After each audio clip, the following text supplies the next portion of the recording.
오늘 하고 싶었던 얘기가 뭐 많이 있는데, 일단 첫 번째로 박종훈 기자님의 얘기에 대해서 먼저 한번 얘기를 해보려고 합니다. 일단 영상에서 보면 이런 얘기를 했어요. 외국인이 선물을 많이 매수했다. 그래서 지금 이 문제가 생긴 거다. 이거를 한번 설명드릴게요. 무슨 얘기냐면, 일단 무슨 얘기인지 알고 이제 들어야 되니까, 여기 잘 안 보실 수 있어요. 좀 보시면, 외국인의 선물이 여기 2026년 2월 9일 보이죠? 2026년 2월 9일부터 2026년 2월 20일까지 지속적으로 좀 순매수가 들어왔고, 이후에 순매도가 지금 2일 전에 1조 4천억 순매도, 그 다음에 지금 1조 지금 순매도, 오늘 순매도가 나왔지만 어쨌건 이렇게 순매수가 나왔다는 거죠. 그러면 외국인이 이렇게 선물을 순매수하게 되면 무슨 일이 벌어지게 되냐면, 외국인이 선물을 순매수했다는 게 뭐겠어요? 그럼 선물 가격이 올라간다가 되겠죠. 그럼 선물 가격이 올라가면 현물 가격과의 차이가 발생하게 되겠죠. 이해되시죠? 선물을 샀어요. 선물을 사서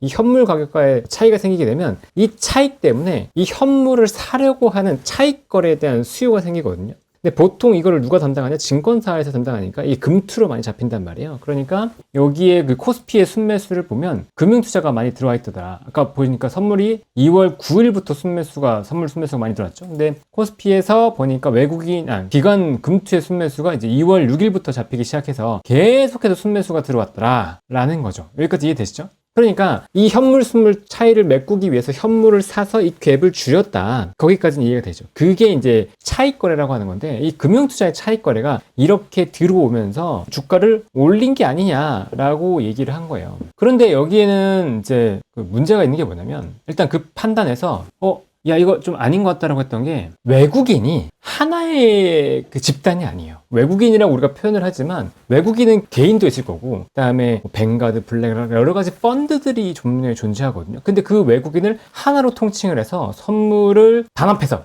선물을 막 산 다음에, 그래서 현물을 팔아제껴서 엑시트하려고 했다라고 하는 그 인식이 일단 첫 번째로 문제가 있고요. 그리고 외국인들이 실제로 손을 버는 건 선물 옵션이라든가 옵션 쪽에서 더 많이 벌지, 현물보다는 그쪽이 훨씬 시장이 커요. 우리나라에서도 보면. 그래서 선물 옵션과 옵션의 포지션을 훼손하면서 현물에서 수익을 낸다? 그거는 사실 말이 안 되죠. 현물에서 약간 손해를 본다고 하더라도 뭐 이런 식이에요. 선물에서 하방을 때려놓고 현물을 때려서 오히려 선물에서 수익이 나게끔 그런 식으로 외국인이 플레이를 하지, 이게 선물로 조종했고 현물을 엑시트하게끔 도망간다? 그렇게 보기는 좀 어렵습니다. 오히려 지금 어떻게 봐야 되냐면, 선물에서 외국인의 순매수 추이를 보면 이게 올해 들어서 외국인은 이제 그렇게 강하게 순매수가 안 들었단 말이에요. 오히려 초반에 보면 매도가 많이 들어왔죠. 선물 계속 보이시죠? 이게 파란색이 계속 많이 들어왔기 때문에, 이 말은 뭐냐면 외국인의 순매도가 많았다라는 건 결국 뭘 얘기하냐, 외국인의 누적 손실이 커졌다는 거예요. 그러니까 주식은 팔면은 그만인데 선물은 숏 포지션이라고 해서 하방에 대한 포지션을 잡거든요. 근데 그 숏 포지션에 대한 게 만약에 주가가 올라버리면 손실이 나게 되겠죠. 그러니까 지금 부랴부랴 선물을 빨리 되사서 손실을 줄이고 있는 단계라고 보면 돼요. 그 과정에서 선물이 올라가니까 현물에서 금투가 조금 올렸다. 이렇게 해석하는 게 조금 더 맞다고 생각할 수 있고요. 그리고 외국인의 순매수 규모와 코스피에서 금투의 순매수 규모를 보면 코스피에서 금투의 순매수 규모가 훨씬 더 많아요. 훨씬 더 큽니다. 그러니까 이것들을 이제 어떻게 해석할 수 있냐를 좀 봤을 때 ETF 자금이 분명히 존재한다. 우리 여기서 많이 다루기도 했었는데, ETF는 개인이 순매수를 해서 개인이든 기관이든 순매수를 해서 장내 순매수를 해서 올라가 버리면, 그러면 이게 가격이 올라갔으니까 누군가가 현물 가격과 실제 이 포트폴리오 가격을 조정을 해야 될 거잖아요. 이해되시죠? 내가 갖고 있는 이 바스켓의 실제 가치와 ETF의 실제 가치와 ETF의 가격의 차이가 있으니까 LP라고 해서 유동성 공급자가 이거 가격을 조정을 해준다는 거죠. 이 가격을 조정해주는 과정이 있기 때문에 그 과정 속에서 만약에 가격이 너무 올라가 버리면 ETF를 팔아서 조정을 해야 될 거 아니에요. 근데 ETF를 팔려고 하니까 ETF가 없죠. 왜냐면 LP는 ETF 주식을 갖고 있질 않아요. 근데 유동성 공급자니까 ETF가 가격이 생각보다 너무 올라가 버리면 이거를 조정하기 위해서 팔아줘야 될 거 아니에요. 이걸 팔기 위해서 뭘 해야 되냐면 ETF를 만들어야 돼요. ETF를 만들려면 현물을 사야 됩니다. 그래서 현물을 사서 ETF를 팔아줘요. 이해되시죠? 그러니까 그 과정 속에서 현물을 이렇게 사게 된다는 거예요. 개인이든 기관이든 ETF를 올리게 되면 이 힘으로 무조건 금투가 현물을 사야 된다. 지금 그 효과가 금투의 순매수로 나타나고 있다고 보는 게 더 맞죠. 실제로 제가 데이터를 좀 계산을 해봤어요. 그래서 시간이 부족해서 다는 못했는데, 여기 보이는 표가 뭐냐면 이게 지금 코덱스 200이라고 삼성 자산에서 운영하고 있는 대표적인 그 펀드입니다. 그리고 우리나라 이제 ETF 중에서 가장 큰 규모로 운영이 되고 있는 ETF인데 지금 이게 좌수예요, 좌수. 주식수라고 보면 돼요. ETF의 주식수가 지금 2월 9일부터 2월 25일까지 뭐 일부 빠진 날도 있지만 크게 계속 증가하고 있다는 걸 볼 수 있죠. 이걸 한번 썸해 볼까요? 합해 보면 지금 1,300만 주 정도가 증가했어요. 왜? 아까 말씀드렸던 것처럼 가격이 생각보다 너무 올라 버리니까 이거를 제어하기 위해서 좌수를 늘려서 팔았다는 거예요. 이해되시죠? 이만큼 누군가는 팔고 사고 했다는 건데 금투가 이만큼 샀다는 거죠. 그걸 봤더니 지금 이 기간 동안 누적으로 금투가 순매수한 게 1조 원 정도 됩니다. 단순히 코덱스 200 펀드만 봤을 때 그렇다는 거예요. 그런데 지금 이 코덱스 200이 점유율 한 30%, 35% 되려나? 그럼 나머지 펀드들도 있을 거 아니에요? 그럼 3조 정도는 또 이 금투에서 들어왔다는 게 계산이 되겠죠? 그러니까 이게 코스피 200만인 게 아니고 코스피 100도 있고 다른 펀드들도 있다고 감안을 한다면 이게 지금 어떻게 된 거냐? 훨씬 더 금투의 순매수의 영향이 금 ETF로 일하는 게 분명히 있었다, 컸다라는 것들을 말씀드린 거죠. 적어도 한 4, 5조 정도는 될 것 같은데 어쨌건 지금 지나치게 이제 외국인의 어떤 장난이다. 그래서 외국인이 선물을 매도하면 이게 압박으로 작용해서 우리나라가 급락할 거다라고 하는 건 저는 그 의견에는 동의하지 않습니다. 외국인이라고 하는 게 이제 하나의 어떤 존재가 아니기 때문에 물론 아까도 말씀드린 것처럼 선물 옵션에서 너무 이제 손실이 나면 이걸 현물 시장에서 장난치는 경우가 있는데 지금은 이제 반대 경우이기 때문에 그건 약간 말이 안 된다고 생각을 하고요.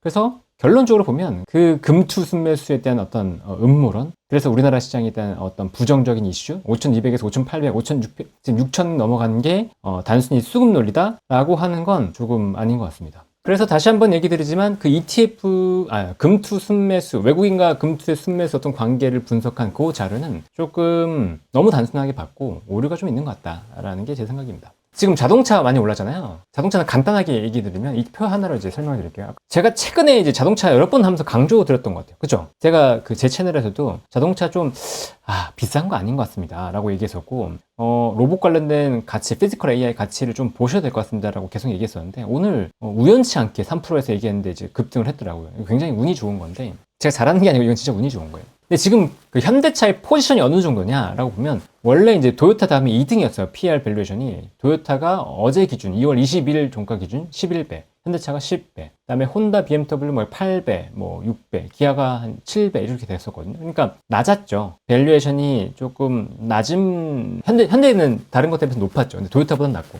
근데 이거를 자동차 기업끼리 비교하는 게 맞냐? 아니면 현대는 자동차 기업을 벗어난 거냐라고 봤을 때 저는 이제 자동차 기업을 벗어난 밸류를 받기 시작했다라고 제 스스로는 생각을 하고 있거든요.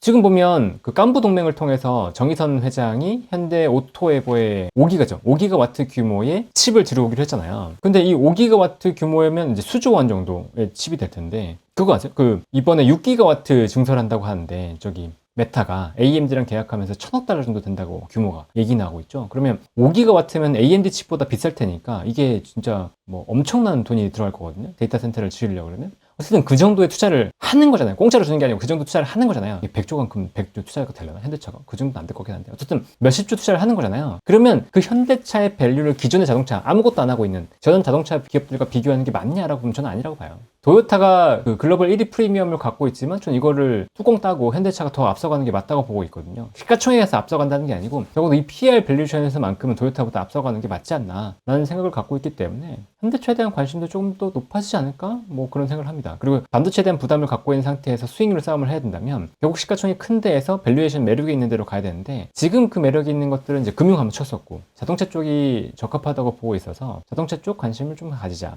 그리고 결국은 AI 데이터 센터가 있으면 이걸 기반으로 해서 분석이 들어갈 텐데 그 분석이 어디로 들어가는 건가요? 이게 피지컬 AI를 위한 데이터 분석으로 들어가는 거죠. 그런데 보면 이 피지컬 AI를 위해서 필요한 핵심 데이터는 공장에 있는데 그 공장을 갖고 있는 업체 중에서 빠르게 GPU 확보해가지고 뭔가 분석하고 데이터를 활용하려고 하는 회사가 지금 현대랑 삼성전자잖아요. 그렇죠? SK하이닉스도 있고. 이런 기업들에 대해서는 긍정적인 뷰를 줘야 되는데 삼성전자, SK하이닉스는 반도체 때문에 갔으니까 현대차에 대해서 좀 더 긍정적으로 봐도 된다. 그 다음에 오늘 엔비디아 실적 발표했죠. 엔비디아 실적 발표가 있는데 지금 이게 뭐냐면 엔비디아의 지금까지 실적이에요. 그러니까 원래 제가 작년 초에 한번 엔비디아를 꺾은 적이 있습니다. 그때 좀 어리석었죠. 물론 지금 반도체도 이렇게 꺾으면 어리석은 형태가 될 수도 있어요. 저는 부정하지는 않습니다. 근데 그때 왜 꺾었냐면 이걸 보세요. 제가 2025년 초에 한 번 엔비디아를 쉬었다 갈 것 같습니다 라고 했었는데 이때 한 40억 달러, 40억 달러, 50억 달러, 40억 달러 성장했죠. 금액으로 보면 계속 40억 달러 성장을 했는데 이때의 성장률은 20%. 근데 이때의 성장률은 10몇 프로잖아요.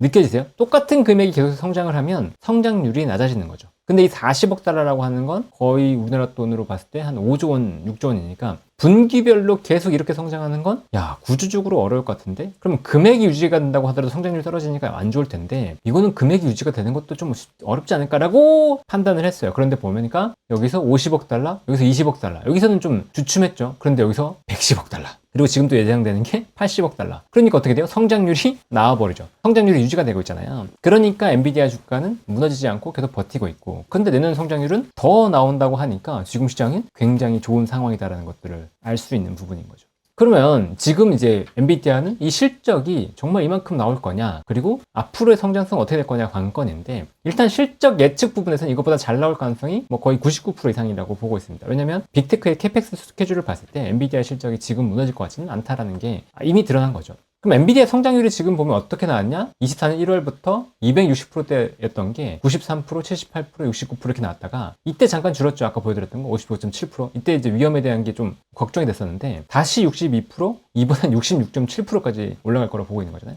26년 1월에. 이만큼 성장한 회사가 주가가 빠지기도 지금 쉽지 않다. 그런데 지금 보니까 회사 가이드에서는 637에서 663억 달러. 아마 이 상단을 뚫은 매출이 나올 텐데 이게 넘어야지 일단 기본 시장에서는 안정적으로 볼 거고요. 이거 중간이거나 이거보다 낮다 그러면 시장이 완전 한번 충격이 있겠죠. 근데 이거보다 높게 나올 것 같아요. 이거보다 높게 나올 것 같고 지금 시장에서 기대하는 것보다 EPS도 잘 나올 것 같다. 뭐 이런 생각이 좀 들긴 합니다. 이게 지금 그 야후에 나오는 엔비디아의 실적 전망치인데요. 지금 2026년 회계연도 기준으로 2140억 달러 매출이 나올 거다라고 예상을 하고 있고 300조 원 정도 되죠. 그리고 2027년 기준으로 330억 달러. 여기 성장률 얼마 되는 거죠? 거의 한 60% 정도. 2026년 대비해서 2027년도 이렇게 성장한다 그러면 엔비디아 주가가 지금 현재 상태에서는 오를 가능성이 오히려 높다고 봐야 되는데 여기에 대해서 아직은 퀘스천 마크가 붙어있다. 이게 반도체랑 똑같아요. 무조건 좋다라고만 얘기할 수는 없고 여기서 혹시나 부러지지 않을까라는 우려감들이 분명히 존재할 수 있기 때문에 그러면 주가는 쉬어갈 수 있습니다. 지금 반도체 엔비디아가 쉬어가고 있는 것처럼 반도체도 여기서 가격 상승에 대한 부담이 또 존재할 수 있기 때문에 쉬어갈 수 있어요. 그러니까 그 부분은 좀 생각을 하고 있습니다.